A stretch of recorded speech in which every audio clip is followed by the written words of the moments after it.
Hello guys, welcome back to my channel. If you're new here, please don't forget to hit the subscribe button, like this video and share it to your friends and your loved ones. My name is Obsy and thank you guys for tuning in once again. So I think by the title of the video you have an idea of what I'm about to talk about, and basically I'm about to share my own experience about life after medical school, what I've learned, what I wish I knew before medical school, or what I feel like people should know before they go into medical school. And yeah, if you want to see this kind of video, then please keep on watching.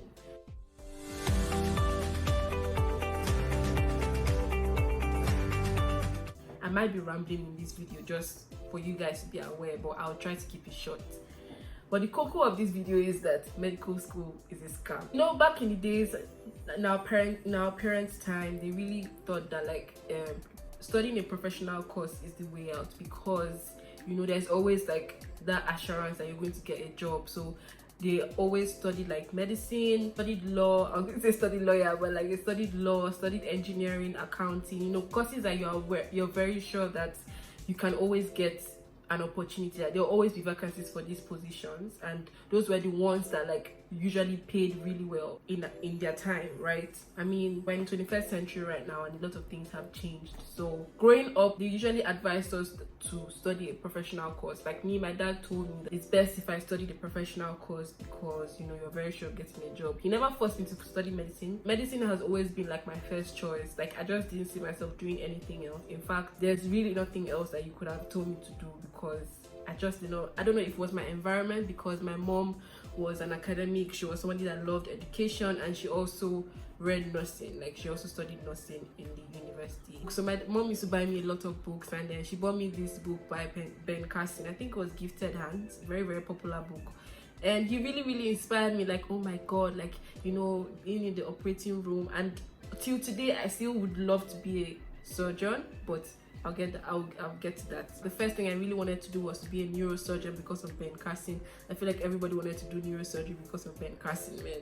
But yeah, I wanted to be a neurosurgeon. I had a phase in my life where I wanted to be a nurse, so nobody actually forced me to do medicine. Every time, what do you want to be? I want to be a doctor. When it was time to write my, I think, WAEC, or when it was time to gain admission anyways, I was asked again. My mom was like, medicine it's not for the, you know, you need to be strong or to study medicine. I really did not even understand what they meant by being strong, because as for studying, I studied. If I put my mind to something, then I'll do it. I just thought I was up to the task. I mean, so she really called me one day in her room, and she's like, my daughter, you know, you can always change your mind. Is there anything else you want to do? Is there, for no reason specifically, she just really wanted to be sure that it was my choice and nobody else was pushing me to do it. And I convinced her and them, or convinced my parents that yes, I really wanted to do medicine. When I came, I did BMC.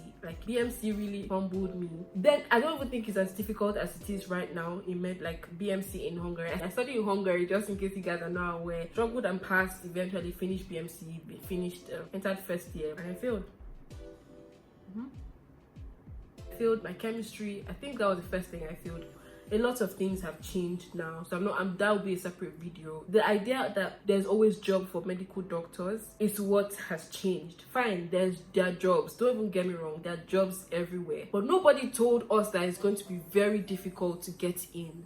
I feel like, for instance, when you finish medical school here, you can't work here. First of all, I think that the pay here is very crap. The pay in Hungary is below standard. So Hungary has never been a choice, has never been an option. But I really feel like if Hungary was a very nice place, or if they were ready to take in people, it is a very good place to start your profession, because you need time. Every country has their rules and their licensing rules to practice and everything. So what is the rules and regulation for a particular country is not the same for Hungary. And I feel like because we studied here, it would have been very nice if we're able to just, you know, start working immediately. I mean, of course you have to learn the language because you're living in Hungary, but because we already knew that the pay here is crap, nobody was even interested in learning Hungarian in the first place, because we're like, why should I even bother if the pay is below standard? I mean, imagine your school fees being $15,000 and then your pay as a doctor is not even up to $1,000, or less, at most $1,000. So it's how long are you going to be working for to even get up to 5k, talk less of 10k? to get to the point where you're earning $5,000 a month. There are other countries, if you say, okay, Hungary is not the place, okay, there are other countries. Now, the problem is getting to other countries, there are rules. Like for Germany, for instance, you have to learn the language before you can get in. And for Sweden as well, you have to learn the language. A lot of European countries, you have to learn the language before you can get in. Learn the language, not just language, learn the language and then, like, you know, apply for license and everything, which is easier said than done. Like, you guys, I'm talking about, it can take you a year plus before you can get in, before you can get a job. Pardon this video because I'm literally just talking from the passion of my heart, from inside. For instance, if it's just about learning a language, not everybody is good with languages, right? So it can take you like 6 months to a year before you can actually learn a language, like to be able to speak fluently, because you're going to be dealing with people, you're going to be dealing with patients that are going to be complaining about their problems to you. So you should be able to understand and then even speak to explain to them what you're going to do for them. Do you get my point? So that takes a lot of time. And of course, you're going to be writing exams. These exams, you can fail them.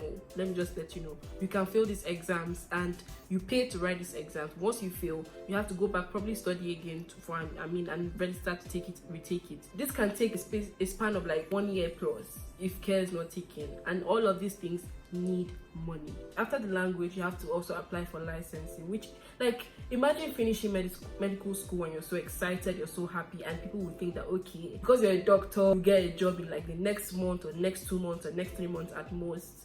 Guys, it's really not like that. Like, it takes a long time before you even figure out what you want to do, where you want to go, which country is the best for you.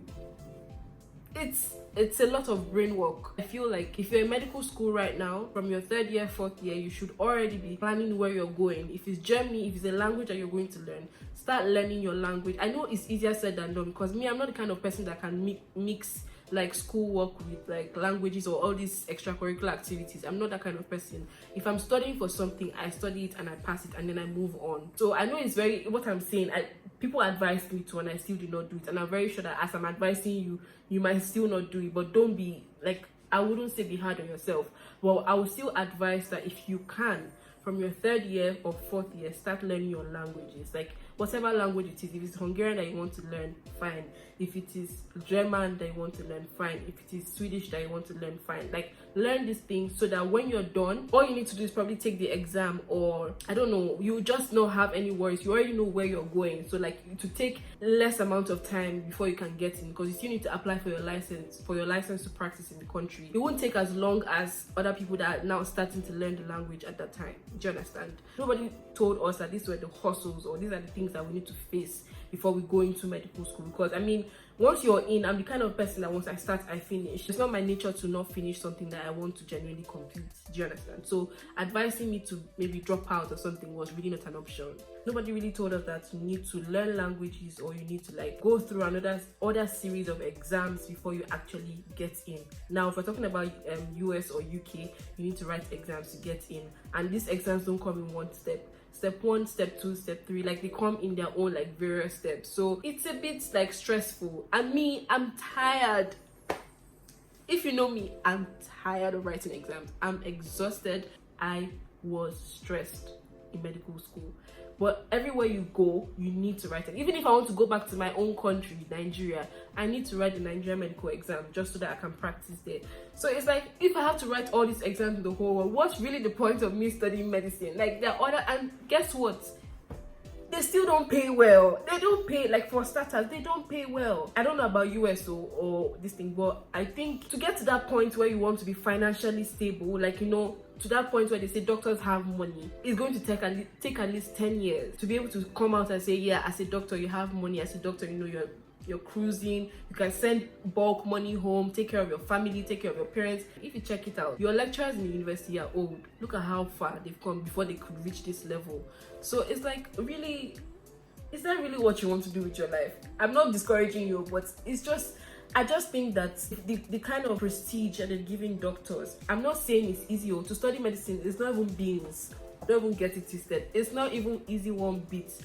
But the amount of attention they give doctors, it doesn't equate to the money that they pay them. Doctors are one of the most important people in every country. You need your health sector to be on point for for your economy to thrive. But like a lot of countries don't have their health sector on point. Case in point, Nigeria. Our health sector is beyond trash. How can you now be able to pay doctors? I mean, with the amount of money they even feed into the system, like as per school fees, I paid $15,000 for a year. Calculate $15,000 times how many years? 6 years. In my BMC, I paid $6,000. So calculate, and mind you, the school fees is more than that right now. I'm talking about, this was how many years ago? Right now, it's probably almost $20,000. So just imagine the amount of, we've not even calculated accommodation, we've not calculated just miscellaneous. I'm going to get a job and I'll be earning not even close to what I was sent during the semester from my parents. So when am I going to start earning enough to send money back home? To even start saving, guys? Is it really worth the stress? Let's even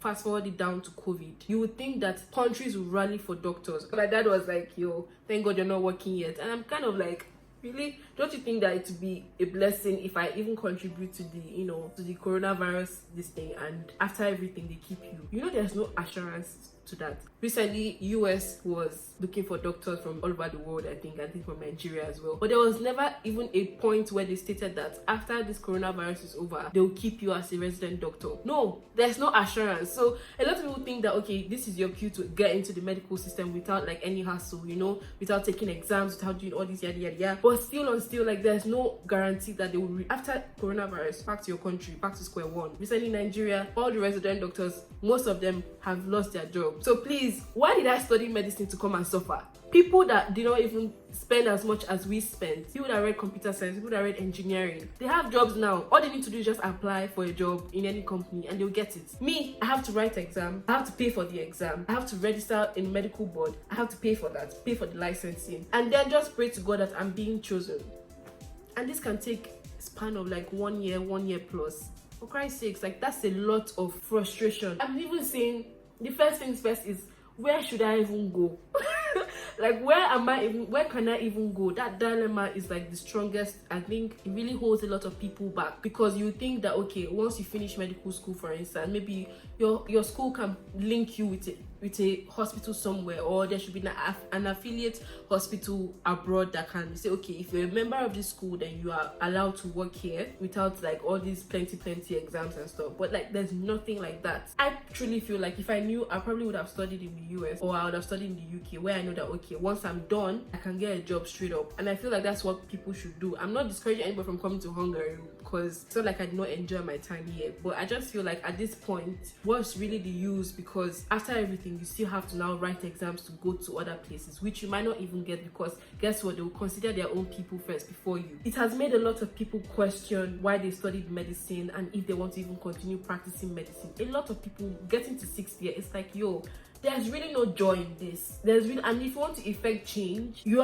cannot be in how many people are doctors and only you want to effect change when you're not even at any, you're just a beginner. I'm not saying it's impossible, it's very possible, don't get me wrong, but it's very possible after how many years? That's what I'm saying. It's possible to effect change when you are like a boss. It's not possible to just be a junior, especially in the medical field. It's not possible to be a junior and effect change. So a lot of people are looking for ways to like think of side businesses, think of side hustles, think of side things that can fetch in money. The richest people today, even though they are doctors, the money doesn't come from medicine. There is no money in medicine. Like, there's really no money in medicine, and it is so discouraging. I was telling you guys earlier that I wanted to be a surgeon, even till today, because I love using my hands. I'm very handy. So during my 6-year practice, during my internship, I really enjoyed the surgery, being in the OR. But I want to have a structured life, because medicine is definitely not going to be my only source of income. I'm going to have side businesses. I'm going to have a lot of side hustles. I want to have time for my kids. I want to have time for my family. And from my experience in the surgery department, anytime I came back, I was so exhausted. Like, so exhausted. I'm talking about working from morning till night, and we're not even counting the days that you have shifts where you work from night to night and you have surgeries in the night, like midnight. You can be sleeping and they're calling you for emergency operations and stuff. I cannot live my life like that. And guess what? Your pay is still crap. It's not even encouraging one bit. If you're in 3rd year, if you're in 4th year, start thinking of where you want to go, because from your 6th year, there's little to no time. You have to concentrate on your exams, you have to do your practices. I'm trying not to make the video too long, but I mean, depending on when you're going to graduate, because here you can do your 6th year for 2 years. So depending on where you want to when you want to graduate, You can, you know, allocate your time, plan your and you know, each course has different weeks for different practice week, or should I say. Some courses have 5 weeks, some courses have 4 weeks, some courses have 10 weeks. Like internal medicine, you need to complete 10 weeks of practice before you can take the exam. So you really need to plan very well for your 6th year. I will do a separate video on, like, maybe with somebody else, because I just feel like on my own I'll just be rambling. But I'll do a separate video on like how to plan your 6th year, when to start and when to finish. You don't have to go by it, but it's just an advice, or it's just, you know, something to, if you're lost in the sauce, you know how to like guide yourself. So you should start learning your language on time. You need to start deciding what you're going to do, where you're going to go. If it's USMLE that you want to, a lot of people some of my colleagues that are working in the US right now, they started like from, I'm talking about from 4th, 5th year to plan, because you know USMLE is a long it's a long, and it takes discipline. So if you want to go to, like, that's a whole ball game altogether. So you need to plan on time and like ask questions. The different languages that you want to learn, look for teachers online, or if it's language school that you want to go to, like, just make sure that you have a set path that you want to go or that you want to follow, so that you don't end up wasting so much time after school. Everybody can tell you their story. It is a struggle. Even till now, I'm still like, yo God, wherever you fix me, I'll just thrive. Like, because at this point I'm confused. And even Corona came and spoiled everything. It just changed everything. Medical school is really not what they said it is. And these are the things I wish I knew before I got into medical school, because I just feel that it will guide me. And as I'm entering, I'm already like planning. Of course, the first few years, you're going to be, you know, it's still far. You think it's still far. It comes at you like this. Before I can't remember when I was still in first year. Right now I'm done, I'm finished. Like, just imagine, life comes at you real quick, yo. You need to like focus and make sure that you know where you're going, and try not to be influenced by other people. Just make sure that you ask questions that are peculiar to yourself and where you want to go. You can ask questions and try to like narrow down where you want to go, but then at the same time, just make sure that if someone tells you, oh, this place is so difficult, don't give up. Just make sure that you plan on time. Do you understand? Like, for instance, in the UK, you need to complete some amount of weeks, or 52 weeks of practice or something like that. If it's UK that you want to go, you need to start on time to like plan for that, so that when you get after your final year, when you're done, you don't have anything stopping you. It pays to be on one path. Do you understand? Like, because when you're all over the place, especially because after school, that's when a lot of money is needed. You need to do a lot of things with money. You need to pay for a lot of exams. You need to pay for a lot of lives. Because sometimes you just want to, you know, not put all your eggs in one basket, so that anyone that clicks, you just go. Because at this point, it's like people are looking for experience, which you barely have. Your medical school is a scam. You need to get a hobby, because guess what? That hobby can turn into a business. It can turn into a side hustle if this medicine thing does not work out. I'm going to practice for the fulfillment of it, but I just feel like medical doctors really slave their way, man. And if you need passion, if you don't have the passion, you'll be frustrated. You need passion to be able to continue in this thing called medical school, or you need passion to keep pushing, because it's very discouraging. For instance, in Nigeria, just imagine that, okay, you want to go back to your home country. They frustrate you into the last drop of blood in your system. So the only way you can keep going is if you really have the passion for it. Even if you want to go and learn a language, it's frustrating when someone speaks something to you and you don't understand. Like, you are putting in the effort, but sometimes it's really hard to start working or practicing, and then the money is not even that much compared to how much you spend in medical school. Guys, if you calculate from your first year to your last year, and then calculate your feeding money, your accommodation money, if you calculate everything, you spend more than $100,000 for you to now go and start practicing and earning only like 3-5. A lot of people outgrow a lot of things. You know, as you grow up, you find out that, okay, this medicine thing is not really my thing anymore. I don't see myself in clinical medicine. I don't see myself working under somebody. I don't see myself, I want to still be in the medical field, but not really as a doctor, not really in clinical medicine, let me put it that way. A lot of people just realize that, yo, there are a lot of ways I can contribute to my society without actually being in the world. So this video was just to vent and to rant, because a lot of things have happened on social media, and I'm just like, yo, medicine is really a scam. I thought it was just me, but like, it's very obvious that it's not just me. And guys, please get a hobby if you're in medical school, so that at least, if worst case scenario, you can use that to build a business. That's how a lot of people have thrived today. I hope you enjoyed this video. I don't know what. I hope you've learned at least one thing. Even if it's one thing that you learn from this video, please. Even if it's getting a hobby or getting a side hustle, starting on time to learn languages or like knowing the path that you need to go, so that at least when you get to your final year, you know where you're going. Do you understand? And please don't forget to ask questions. Ask anybody. Don't be afraid. Even people that you know that have graduated, message them, ask them. Let them tell you the steps. Let them tell you the process. Trust me, it's very difficult being an adult and taking like decisions. You keep spending more money to get in, as if the medical school fees that we've paid is not enough. Mind you, you can fail the exams too. It's so frustrating. My god, guys, I just came to rant here to you guys. I hope I hope you were able to get one or two things from this video. In the next video, I think I'll be doing something with my friend about mental health in medical school, which I feel is very important and I feel like you guys should take seriously. So if you want to see that video, please hit the subscribe button and like this video and share it to your friends so that they will be notified when I upload a video. Thank you guys for watching the video, and I will see you in my next one.